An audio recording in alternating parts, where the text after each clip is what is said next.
இன்று தை அமாவாசை முன்னிட்டு இன்றைக்கு அனைவருக்கும் சாம்பார் சாதம் மற்றும் காய்கறிகளோடு வழங்கப்படுகிறது. இன்றைய இந்த நாளில் உபயதாரர் ஐயா உடனே பயணிக்கக்கூடிய சாசா காலேஜ் மேலாளர் ஐயா அவர்கள் இந்த உபயத்தில் பங்கு கொண்டுள்ளார்.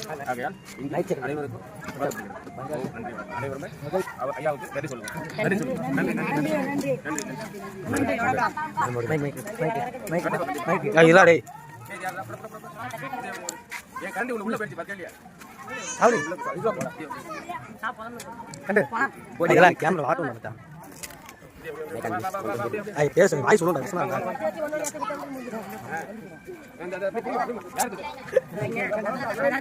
பேசாம என்ன இப்படி பண்ற நீ? பேசாமடா வீடியோ